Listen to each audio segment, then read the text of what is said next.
Well, hi, my name is Susan, and this is my husband Terry, and this is Sarah, who's been instrumental part of the health care for me. I just wanted to tell you a little bit about my story. I've had a stroke, obviously, which is why speech is a little difficult. So there's two things in life two events that have really changed me forever, and that would be finding Jesus and having a stroke. People who have never had a stroke they don't get it. So I'm very happy for the opportunity to talk about the stroke and what it has meant to not just by me, but really my whole family. And I think it's important to give a little background on what I used to be like. I started working when I was 16 years old, as soon as the law would let me. Went to college. I went to 4-year college, and it took me 12 years to do it, but I made it. During those 12 years that I was married, I was blessed to have a wonderful son that I love very much. I was divorced. I lived in a lot of different places. And while I was in that last town of Ohio, I was offered to go into a master's degree program through my employer. I graduated with magna cum laude, very high honors. I've always been a very hard worker and studied very hard. So all of this with the stroke is it's a very big change. Anyway, and forgive me, I do get emotional. That's part of the stroke. I never used to get really that emotional over nothing, but that's just part of the stroke also. I saw a conservative spine specialist, and they took pictures of my entire back instead of just a localized picture from the chiropractor. And what we discovered is that I have a large 42-degree spinal curvature. So all these years I just thought I had a crappy back, and really what it is I have scoliosis. So being want to be conservative, they did physical therapy for many months. I also did Pilates for 8 to 9 months, and just trying to do anything to strengthen my core and my back, and I was strengthened. However, the pain continued to get worse. And you had trouble sleeping? Oh, that's right. So instead of just seeing the conservative doctor, he basically referred me to a surgeon, and the surgeon redid not only the pictures but did an MRI and look at all of the pictures, and did say that really the only thing that was going to help me was a full spinal fusion, and for medical people it goes from the thoracic floor to the ilium, which is my pelvis. And the surgery was 12 hours and two different days. And I will say that I really didn't remember hardly anything the first week that they did that. Terry was absolutely instrumental into all of that. The doctors warned me that it was going to be a very difficult surgery. I knew that it was going to be. But really, when they told me that, I didn't care. I was in so much pain. I don't even really think I asked many questions. I think I basically just said, I don't care. Don't even tell me about what the bad things are that could happen with this surgery. I just don't care, because I could not breathe and I was in so much pain. It was just like, just hurry up and get it done. So Anyway, that's kind of what happened. We'd been off that mountain for quite a while. Surgery went really good. It just it was a lot more pain afterwards than I thought it would be. Terry said at a few points in time that I would talk nonsense, which is one of the reasons that when I had the stroke, he thought I was just talking nonsense again. Yeah. It was basically, it's one of the symptoms of the stroke, you have trouble talking and that, but it happened in the hospital, and when brought to the attention of the doctors and nurses, they did tests and that, and basically didn't inform me any which way that it was a stroke. So, it just seemed like a relapse when she had the actual stroke. And then this, we are talking now, this is when I was in the hospital for the spine, not for the actual stroke. So that is, one of the things that I wanted to say to Sarah is here we are in the hospital for the spinal surgery. Really, I don't think any of the doctors warned me that even I could have a stroke after when I got home or after this very large invasive surgery. So that's just one of the things that I would like to put out there to the medical field is we really, I'll go further in my story in a little later, but that is one of the things that could happen after a very large surgery, but I guess no one mentioned it, that was a possibility. And that's just something that I hope going forward that people will mention, post up, that people will say, hey, look out for this. Anyway, I was in the hospital for 2 weeks. It's kind of a long time. Things were really difficult. You really learn quickly who your friends and your family are. Everyone was there for me. I could not have a better support system. My elderly parents were there, my sisters, my son, obviously Terry was there, and really bless Terry because he went from I was supposed to be his caregiver through all that he's dealing with, and here it is. Terry ended up cooking all my meals. He helped me dress. He helped me get to the bathroom. I couldn't even get out of the bed by myself.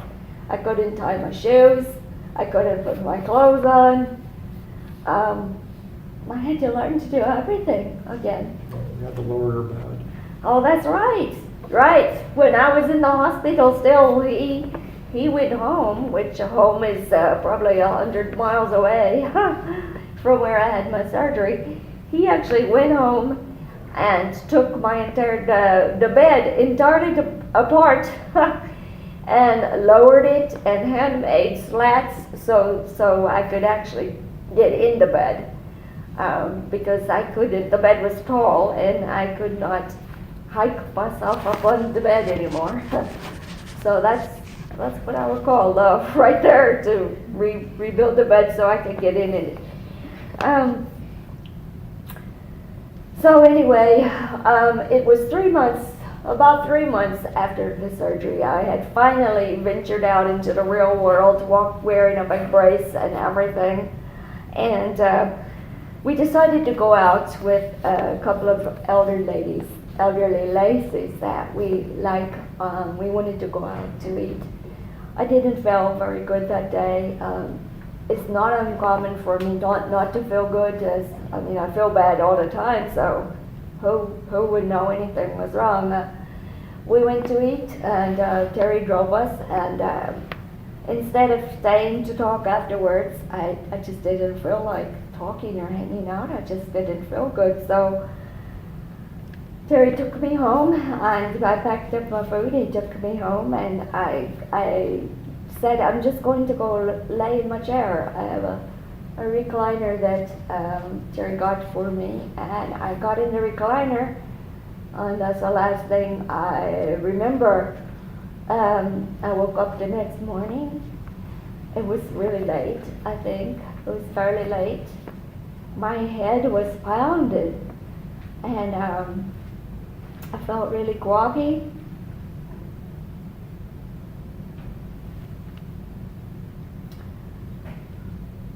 And I couldn't talk.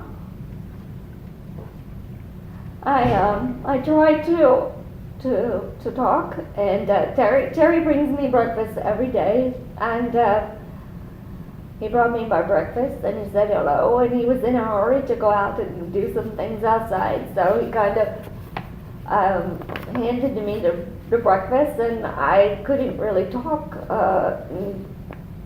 He kind of went on with what he was doing, but I tried to talk, and it was just garbled junk, and I couldn't talk, and I thought, well, what in the world? And I felt kind of like drunk and tired, so I just sat there for probably a good long while after that. Just sat there and thought, well, okay, if I sit here for a little bit. I think I picked up a color book and some crayons and tried to do that and tried to talk again, and the same thing happened, and I couldn't get anything out.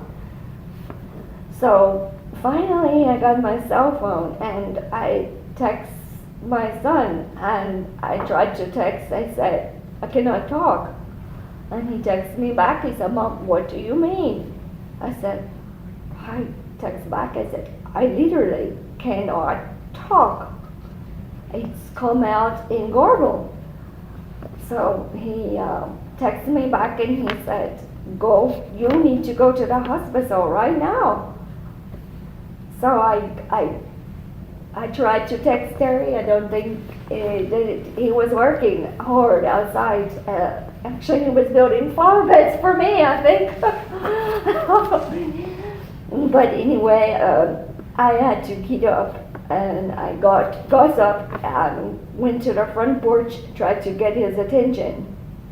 And I don't really remember even what I was able to do to communicate. I just don't remember what I said to get your attention, to tell you that I needed help. Well, your speech was garbled and we just,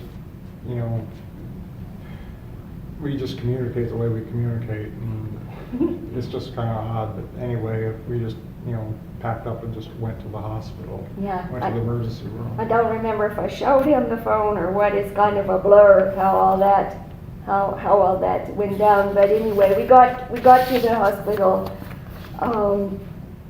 My son, of course, raced from Davidson down here. I couldn't believe how fast he got there. But anyway, so I got into the hospital. I walked in by myself. Terry dropped me off in the emergency room, and I basically tried to tell the man I couldn't talk, and they put me on a stretcher. The place was full. There were no open ER rooms, so I kind of sit in a stretcher on the hall for a while. But they took my vitals and everything, and nobody seemed to be in a hurry because my blood pressure was fine. They did blood tests, my cholesterol was fine, my blood pressure was fine. The only thing they said was that my blood was thick, whatever that means, that my blood was a little thick. So they scanned my head. They said that looked fine. This took hours, really. It was like 6 or 7 o'clock that night. We were getting hungry, so my son went and got us some deli plates from Walmart, and we sat in the room eating in the emergency room, eat our supper, and then they called and admitted me into the hospital. I was kind of surprised they admitted me, because at that point nobody said the word stroke. We didn't really know, had it been diagnosed, or they didn't want to say what it was. So anyway, that happened. It was probably the next day until they did the MRI, because it was a weekend. It was a Saturday. We got in there, and I'm terrified of MRI, that big thing. So it's a little claustrophobic. Yeah, I am more than a little. So they were ready to have me come down, but they had to wait and get something to, yeah, calm me down some. I needed that. I mean, it wasn't as bad as I thought it would be. I guess the medicine calmed me down and helped me a lot. But and that happened, and still even, I think it was Monday. It wasn't until Monday the doctors met with us to tell me that it really was a stroke. So within 6 months, I had this massive spinal surgery, then and a stroke and a hole in my heart, and by March I having heart surgery. But I'm getting a little ahead by myself. I want to tell you how Sarah helped me. Of course, they sent me home, and Sarah gave me really good information about a stroke and what I should do as far as watching my blood pressure and what I should eat and all of that thing, and explained the Compass program to me and asked me permission, to follow up with me about the Compass. And of course I said yes. Anything that will help me is a wonderful thing. I think at that point you just wanted help. I did. Yeah. I did want help, lots of help. Sarah, I mean, not only did she give me information, just logistical information about what kind of help I can get in my house. All of the calls where she asked what can she do for me. She meant it. A lot of people say they're going to do something and they don't. But Sarah just took it and ran with it. And then, when I didn't know, and you know what, when you have a stroke and you're trying to figure out what you should do, and then with Terry's health problems, sometimes we don't know what to do. Sarah, the only symptom that I had really, unless I can't see my own self, is I couldn't talk. I walked. My head hurt like crazy, but I didn't have paralysis. I could walk. I just couldn't. I didn't know why I couldn't talk. So when people are evaluating for stroke, it's not necessarily all of the signs. Maybe it's just one sign, maybe it's two signs that it is, because I waited until 1 o'clock the next day. I waited 1 o'clock the next day to go to emergency room.